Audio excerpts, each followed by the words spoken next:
are at the final stretch of the summer movie season, and blockbuster fans are in for a treat with new release Pacific Rim. In it, gigantic monsters have risen from the sea, and the only way Earth can fight them off is with their own giant robots. Aaron Dicer joins us this morning to tell us a little bit about Pacific Rim. Yeah, I think when they made this movie, they thought, what is a movie that Aaron Dicer will love that Sarah Forhetz will hate? I know. And they made this movie. If it can't actually happen, I don't like it. This movie is so far-fetched and so incredible. This is an amazing film. Guillermo del Toro directed it, and he has this sense of visuals that's really, really neat.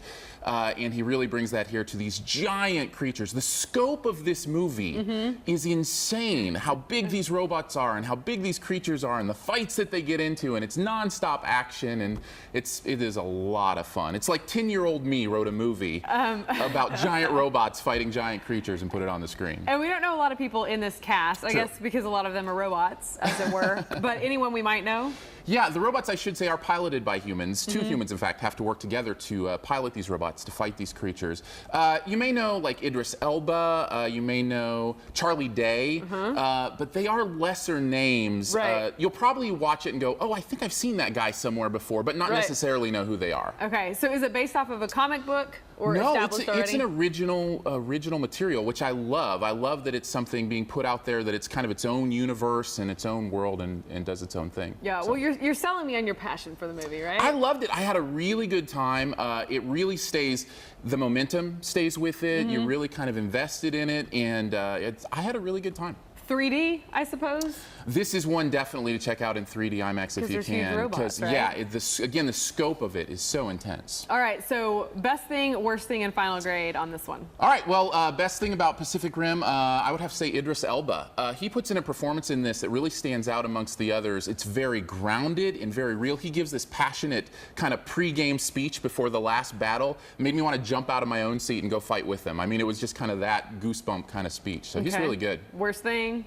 Worst thing, I would have to go with the melodrama. The other actors around him kind of fall into that over-the-top acting style, which I think was on purpose, but at times can get a little distracting and over the top. All right, so you're going to give this one an A, I suppose? Yep, this is an A movie for me. All right, now to movie number 2, Grown Ups 2.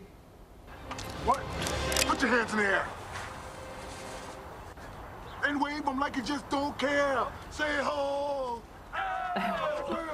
Well, we know Adam Sandler and Friends back for another helping of Grown Ups, a sequel to the 2010 comedy that managed to make more than $150 million at the box office.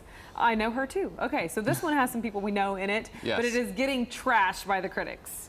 Yeah, including me. It is really that bad? It really is that bad. Including critic Aaron Dicer. Yeah, it is. Man, this is an awful movie. This is one of those movies where, like, in the middle of the movie, I just want to pull out my phone and play a level of Candy Crush. But then don't get kicked out.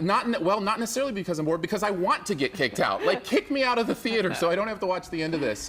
It is painful to sit through some of these jokes. They're just not funny. They don't land, and it's just as if Adam Sandler and his friends wanted to make a movie full of bodily function jokes and sexual innuendo jokes, as many as they could throw in there. Right. And it just wasn't funny. So it doesn't fit any redeeming quality at all? Like, what if someone loves Adam Sandler? Okay, maybe. But I used to love Adam Sandler, and now he just throws these movies at the screen. He writes these movies that are so full of jokes that I don't find funny, that you can even put other people I love. You know, Kevin James is in this movie. You know, he's a lot of fun in some stuff. Chris Rock is in this movie. He's a funny guy. But none of them have anything worth doing in this. So lots of big names, but okay, so best thing, worst thing? Yeah, let's talk about it. Best thing about this movie, if I had to find something good about this movie, towards the end, there's an 80s party. And they wear these cool 80s costumes where you kind of try to figure out who people are. And it's a nice distraction while you're waiting for the sweet release of the end credits, you know, to take you out of the theater. Worst thing? Worst thing, the whole thing? The whole thing. But if I had to get specific, just the junior high non-humor in this thing. There were a couple of probably 9-year-old boys sitting down the row from me, and they laughed. But they were pretty much the only ones in the theater. So. And then your grade, is it going to be an F? No, we're going to go with D-. D-, We'll give Adam Sandler just a little bit of his legacy to keep just to keep it right above an F. Yeah, we'll say D-. All right, so of these two, obviously your pick is Pacific Rim. Between those two, for sure. A yes. and F. Yes, I think that would be fairly obvious. Okay, all right. Well, maybe I'll go see that one then.